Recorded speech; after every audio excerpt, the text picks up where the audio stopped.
The world of creative work and digital marketing can feel like it's getting turned upside down.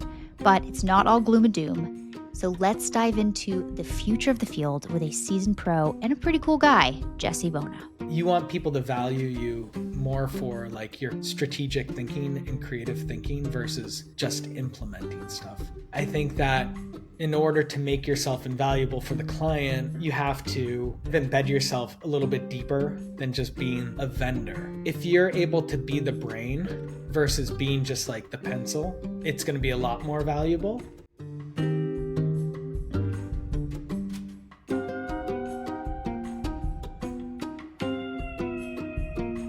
Today's guest has shaped the look and feel of brands like Adidas, New Balance, Panera, YMCA, and for those of you up north, Foxwoods, and many, many more. And now he's here to talk about how creatives can adapt, stay relevant, and thrive in an industry that is being transformed pretty heavily by digital disruption. Welcome, the Jesse Vuona. Hello there. Hey, good to see you. Thanks for having me. That was quite the intro. Yeah. Well, it took us about 20 minutes to get into the room because tech, but we're here. And I'd love to dive into the basics just so that we're talking about the same words. I'm saying the same words when I ask you questions. What falls under the umbrella of creative work? Well, that's kind of a tough question because when I think of creative, I think that everyone is really creative in everything that they do, right? And so I'd say that whether you're in finance or say graphic designer, right, you're being creative in the way you're thinking. It's just in a different way. So it's kind of interesting when they kind of lump creative as in like a designer or anything that you would do, say like with art, right? That's creative. I kind of think of it in a different way. I guess with myself, I'm doing like the UX work, I'm doing the graphic design work, video, any sort of audio, all like strategy when it comes to how to get the user from one place to another. So yeah, there's a lot of stuff that I'm on my job entails because we're a small agency. And so we're doing a ton of it. But yeah, creative's kind of like that odd. I actually always feel weird when someone is like, yeah, you're creative. I'm like, well, yeah, so are you too. It's just, Thanks. yeah. One of the hot topics that's been on LinkedIn these days has been the difference between branding and marketing. Who owns what is branding? That's one of the things you do. Can you break down, is there a difference between marketing and branding? Yeah, I mean, I think that marketing kind of is an output of the branding, right? And so where I think of branding as everything the brand is the company, right? So it could be anything from the logo, the way people speak, the way the presentations are put together, the way that the office looks, anything that encompasses that company, I would say is the branding. The marketing piece, I think, is the output of that, right? And so what that comes secondary. A lot of times what we see is companies without any sort of like cohesive branding and they're doing the marketing. There's always this disjointed kind of look and feel to things. So it's funny you say that because that there's this weird, I guess I try to stay off LinkedIn as much as I can. LinkedIn is like this weird breeding ground of bragging. But yeah, it's like I think that you can have, if you don't have the branding set and it's not cohesive, your marketing is not cohesive. So they work together, but I feel like marketing kind of comes out of that branding piece. A lot of people skip the branding piece or they just think it's the logo. Yeah, I mean, we see that when clients will come to us and they say, yeah, can you update our brand? And they say it's just the logo. And it's like, well, no, it's everything. I think a lot of startups do that too. Like that people that are starting a company that haven't been in marketing, that they do that. So your work covers a lot of different projects from branding to UI UX to immersive events. Yeah. How does a company that has a marketing team work with you or leverage a creative expert like your team? Yeah, we work with a lot of companies that have that internal creative team. And it actually, like, we're happy to do that. A lot of times, companies are, especially now when companies are understaffed, right? They have their creative teams, or a lot of their marketing teams are just overworked. And so, they'll be asked to do these things, and they'll try to hire us on to help them out. And it's pretty fun because, we're working with people that are doing similar things to us. I think the only challenge sometimes is occasionally you'll have a creative team that at first they kind of think you're stepping on their toes a bit, but it's like, we're not there necessarily to do that. It's just, we're trying there to offset and help out with that. But then it all ends up working out. I mean, I think we're pretty easy to work with. So yeah, we just kind of fill in the gaps and try to make them, our goal is really to make them look good. So I think once everyone kind of realizes that, then it's really smooth sailing. Like, we'll take over pieces. So especially places like, we're happy to really kind of go in and actually teach them how to do certain things, because a lot of times it's like stuff that the creative team doesn't really necessarily know how to do, and we'll be kind of like a mentor in some ways to them. And so we'll show them how to do specific things. So then later on down the road, if we're not doing some sort of retainer work, and it's just a one-off project, that they can really go with it and keep working on that project themselves too. So there's a lot of benefit to it. That makes it more fun too, versus gatekeeping or like this us versus them. I've been a part of the us versus them before, and it's not fun. No, it's not. And the product isn't as good when it comes out, because there's just like, I think you have to just find that common ground and try to really almost like become friends with the people. And then people tend to let their guard down once you know them personally. It's always like the gatekeeping thing is just so odd to me. But I understand, like, if you feel threatened, like your job is being threatened, like, someone's coming in to fill in a role that I can't do, or fill in a role that I can do. Like, I get it. But again, we're just there to make them feel better, to make them look better, I would say. And in the end, it always works out. Mm-hmm. In terms of your career, what are some of the biggest shifts you've seen in the whole I'll call it creative industry?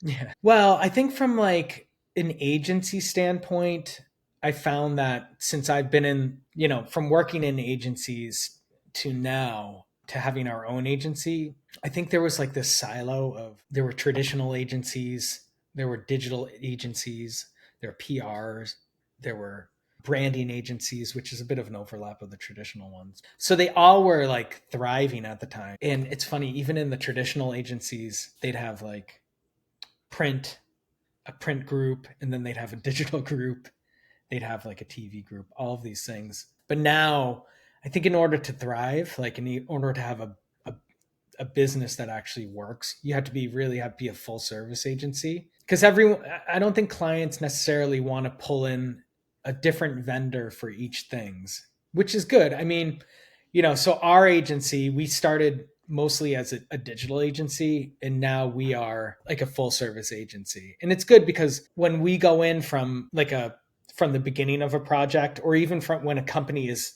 starting out, they'll pull us in for business strategy and other types of strategy that necessarily will keep us in play for the long term, versus just being pulled in to do one specific deliverable. And then I think when that does happen, you're kind of thought of as just as a vendor, right? Versus like a partner that is invaluable to the company. And so I think it's benefited us in the long run to really kind of become this full service agency, versus like being this one-stop shop for just like digital pieces, right? How do you get your team skilled up to be able to handle all of that, especially with how quickly things are changing across all of those different areas you talked about? Do you have to add more people, or are you continually like, hey, take time and learn this new LLM search or all these different changes? So we have a lot of different subcontractors that we use with different skill sets, and we're able to pull in those specific people depending on the project. One thing when we started fresh, we tried to do was to be technology agnostic, right? And so what we saw at our other agencies where we worked were that during the new business phase, a potential client would want a specific set of specific technology, But internally, the agency wouldn't really do that. So they'd kind of try to force that technology on the client. Whereas now what we do is, if it's the right technology, obviously, like we can find, we have the specific people that we've been working with for years that we can pull in to do those specific pieces. We do, though, however, take the time internally all the time to learn new pieces of technology. So I'll give you an example is like for design, different like pieces of software it's changed all the time. So like first, for example, Photoshop was like the web design tool for a long time. And then it went to Sketch, and now we use Figma internally for everything. So, and this was in a matter of like 4 years, but like that ramp up time is definitely significant because there's always a time of like, are we ready to use it on a full project? Are our developers able to take those files and extract what they need from that? Because like if you work in a piece of software, you hand it off to developer and they're not able to really get in there and look at the files well, then that's a problem, right? So we've definitely seen those changes, and we take the time to make sure that we're up to date with everything. Sounds like instead of the client having to go find all the different pieces, they come to you and you have all the different pieces and you're That's, staying up to date with all the different trends. I'd say it's like we're like the general contractor model, right? Where we Ah, we do a lot of stuff internally, but then there are certain things that if the client needs it, we have all of those resources that we've been working with for 10 years to pull in and make sure that they have those and that they're with trusted people as well. when I used to do additions on people's houses, Mhm. I wasn't a plumber, but we had a plumber we worked with. So we brought in the certified plumber. Yeah, and how awful is it though if you're like building a house and you have to hire everyone yourself separately, right? Like, oh, when you bring someone in and you're like, "Can you do this?" and they say no, you have to go find that person. It's always impossible to do that. It just doesn't work out. But if you have someone that can bring those people in and you're overseeing it and you have the skill to oversee it, like that gives the comfort to the client so much. And the vision stays more consistent and the timeline stays more consistent. 100%. Yeah, and we're always involved in everything. It's like under fresh for sure. So when you've worked with big brands like Adidas Mhm. or New Balance, how do you keep fresh ideas coming in an industry that can feel cyclical Mhm. or like repeating patterns? Yeah, I mean, with any client, it's funny. I used to, when I was younger, I mean, when I first started, I always had the fear of the next day, right? Of going into those meetings and, you wouldn't have those ideas. And that might just be the imposter syndrome too, but also just not being experienced. I mean, in this industry, like being a designer or being an art director, creative director, it's funny because you're like people come up to you and go, what's the idea here, right? And so you have to come up with something out of nowhere, and it's not always easy just to kind of make sure that make to get that idea out. Yeah, so I always feared I would not be able to get that idea out. I'd have wake up sweating in the middle of the night like, oh my god, I can't do it. As I've gotten older and am more experienced, I feel as though I don't have that worry anymore, which is great. But yeah, I mean, you can get bored with it like any job. So one of the things I think that helps is I look to outside inspiration. So not necessarily in like the same in the design field. I play music with some friends, and it's funny because when some of the guys that I'm playing music with right now, what we try to do is every time we try to practice once a week, and every time we try to practice, we don't go in with any ideas at all, right? So no one brings specific ideas. And that might be because we all have kids and don't really get to practice as much at home. But like we go in and we just say, all right, let's play. Right. And so we we just start playing, and it makes you really kind of think on your feet and try to come up with ideas on the spot. And it's probably the same thing as people doing crossword puzzles or any sort of brain puzzles. I think it kind of gives my brain a nice workout. And I've noticed that when I am playing music and doing these things on the side that are, you know, creative, I do feel like I can perform better at work, and that I'm happier when I'm doing this stuff, which obviously is part of making good work. But yeah, it's hard to, to stay up with trends and to make sure that you're doing new things versus repeating things. Yeah, it's challenging. See, I think looking outside of this whole world of what your job entails is like the best inspiration for me. How has your role changed from being a creative director at an agency like Mullen to being a multi-versatile owner of your own boutique agency today? There's more to deal with for sure. I'd say it's like you definitely wear multiple hats because we're a small agency and we tried to cut out all of those unnecessary meetings, try to cut out like the unnecessary middle people that were happening at the bloat that was happening at a lot of those agencies. Not saying Mullen in particular, but like just in general, like there are a lot of people involved and we tried to streamline that process. So, when we're talking to a potential client and we're doing the new business piece of it, like the person who you're going to work with is me or Aaron, right? My business partner. It's not going to be someone who you're going to meet a few weeks down the road when you first start the project. So we're basically touching every piece of it.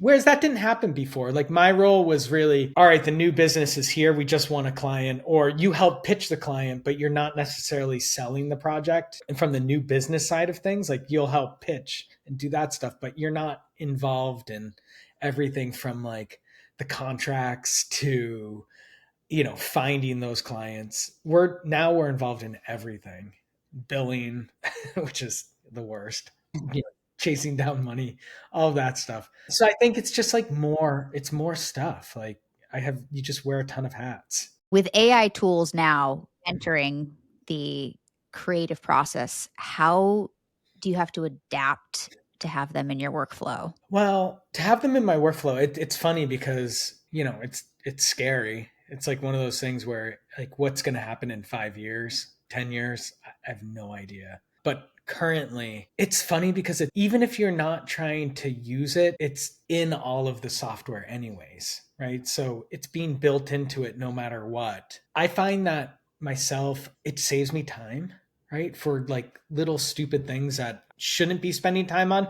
Whether that's like, I use it if I get stuck on something, right? And so that could be just even in the phrasing of how I'm writing. That's a big one. Like if I'm writing something and I'm completely stuck and I spend an hour and a half trying to figure out how to write one paragraph, like I can use it to help me get through that paragraph and do something else. Like it just saves me time in that regard.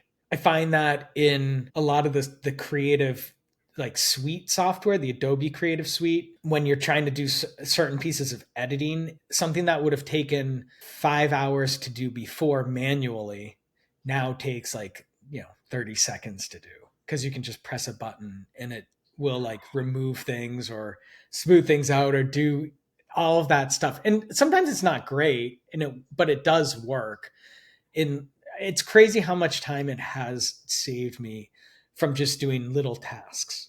In regards to like other technologies, I'd say that there's a lot of SaaS platforms out now that clients are using and more aware of. I think it's made clients that normally wouldn't be technologically savvy be interested in technology. So we're able to have, I think, better conversations about how technology works. And like before, it would be you'd have a client, they'd want a piece of work that has to do with technology, and they'd say, like, okay, just do it, right? Like just do it. I don't care about how it works. I just want it to work.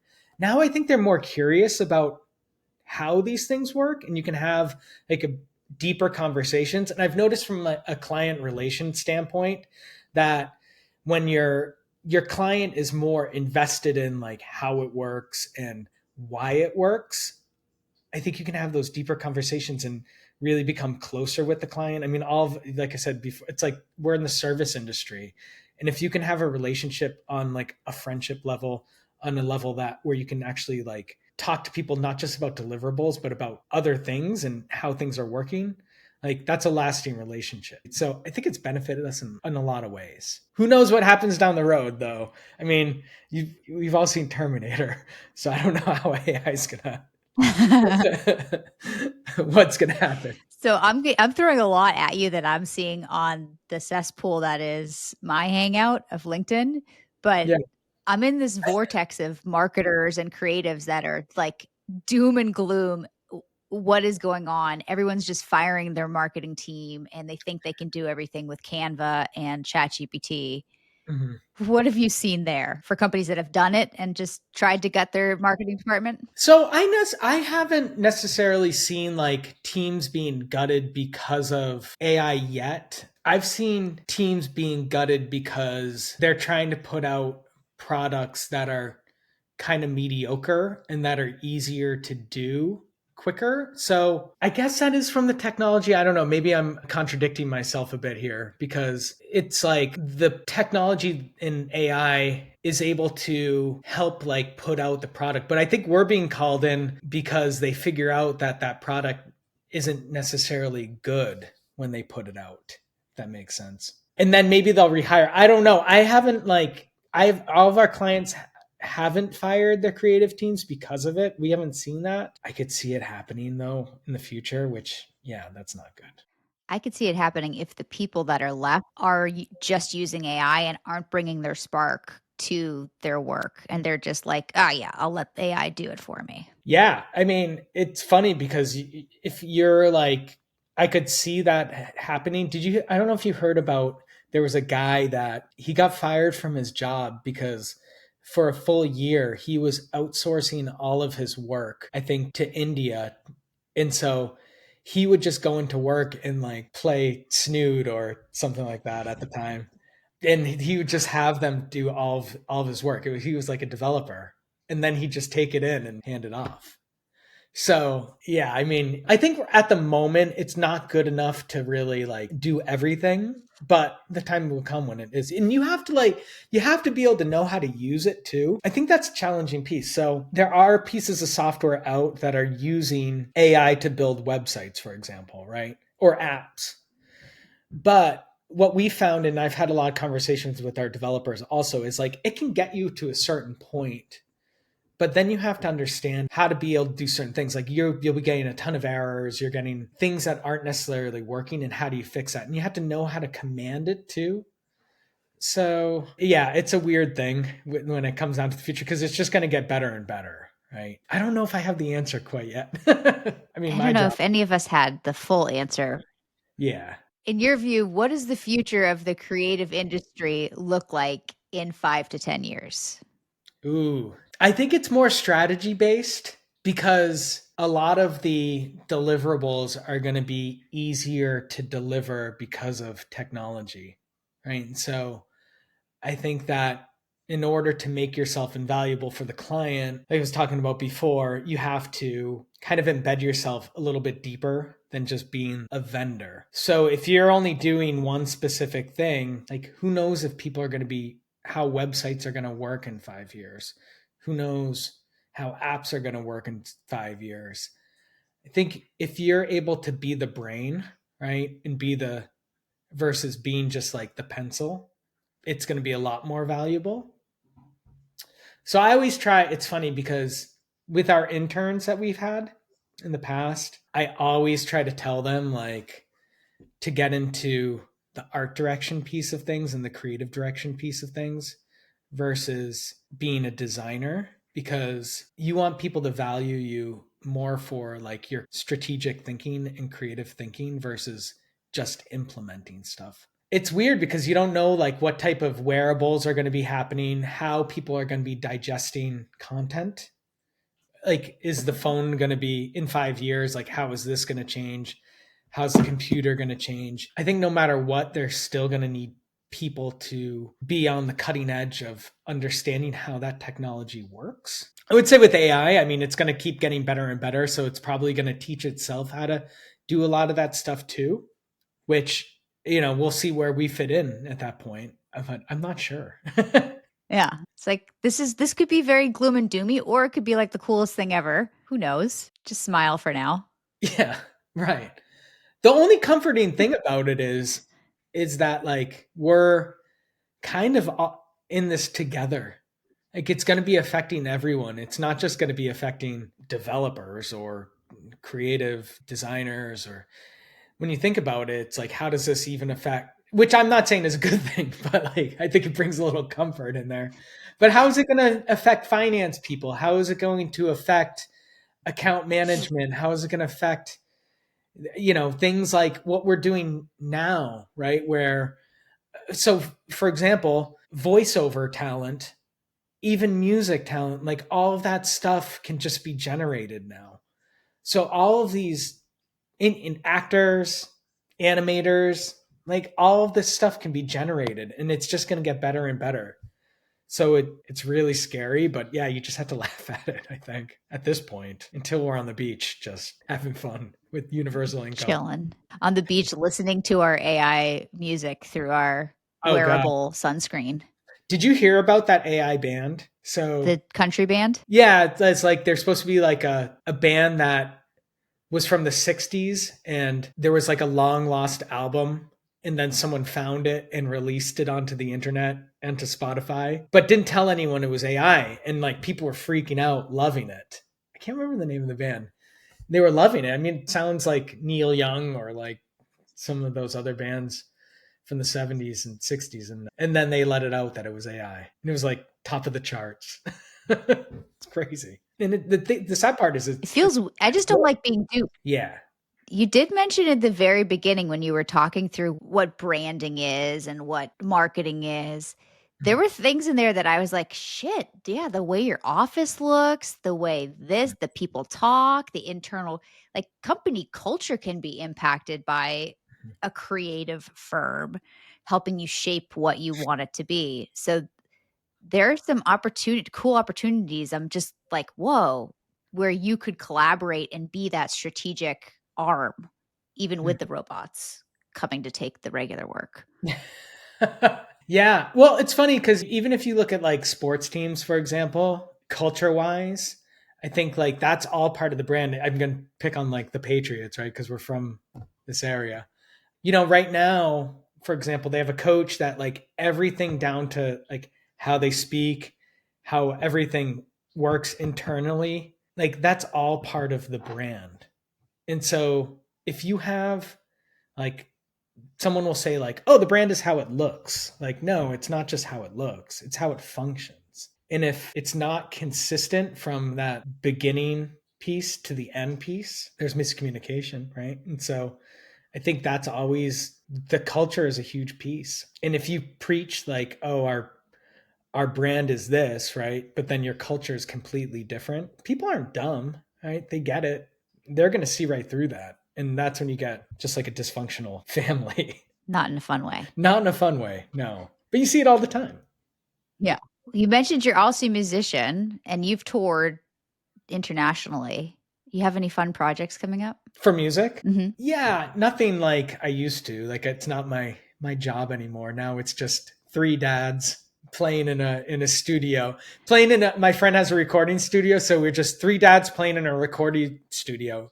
Before it was like four young crazy kids playing in like a dirty basement. Yeah. So it's a little bit different. We do have our first show coming up tomorrow, which will be fun. And I think that's going to be different. It's just like some older guys playing on stage. But I think we're actually writing some good music. I don't know if anyone cares, but it's more of like a creative outlet to practice with and keep my brain moving. Yeah. But I love it. I think it's like it's a passion. I think you have to have that. Something I hope outside of the day-to-day work. something.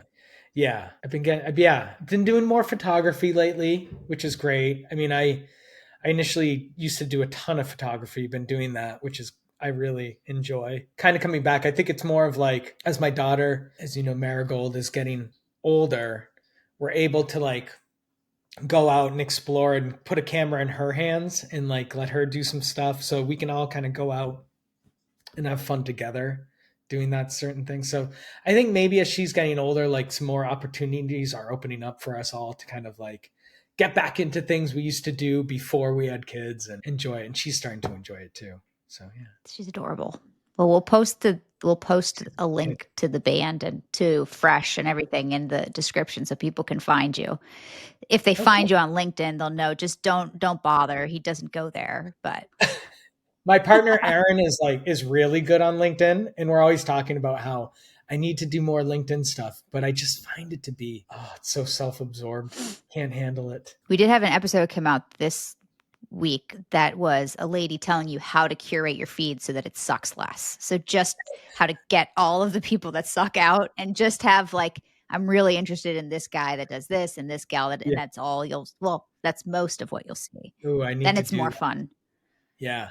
So let's go to both sides and give like a little nugget. If there was a creative person coming up in the world and they were like, I think this is my passion, but I don't know, what would you say to that person for their career? I would say just like start making things. A lot of times, what I see with people that are either like going into college or graduating college or just trying to like get into this world, they are waiting for the perfect opportunity to come by before they even start doing work. So I would say, even if it's not real, like make fake creative work, make work, client work that is like spec work, just do things to make it look real and pretend as though it's a real client and get as much as you can. And so you build up a portfolio.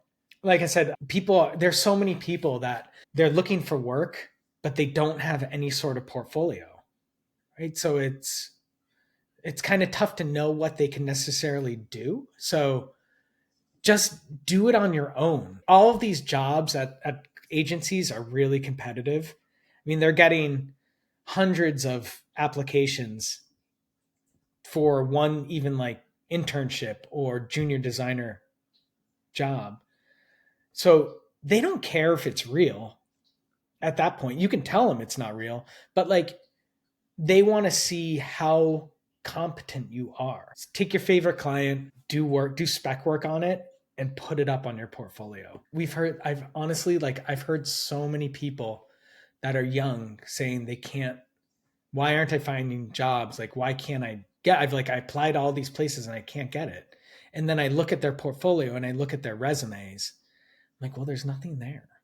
Or it's like a client, like it's not for the work is not for a company. It will be kind of like creative work that is fun for them, but doesn't necessarily relate to what that creative director or that HR person is going to look for. And I would also say that when you're applying for jobs, a lot of the job applications are done by HR people, right? The job postings are done by HR people who don't necessarily, they'll put every specific like requirement needed in there. They'll say, you have to, this piece of software, they'll be like, it will list hundreds of pieces of software. And I know young people are looking at going like, I don't know half of that stuff. 90% of the time it's fine. Like they don't care. It's not, they're just putting that stuff on there because they think that like it would be good to know that stuff, but they don't necessarily, you'll never do it. So like apply anyways. It doesn't matter.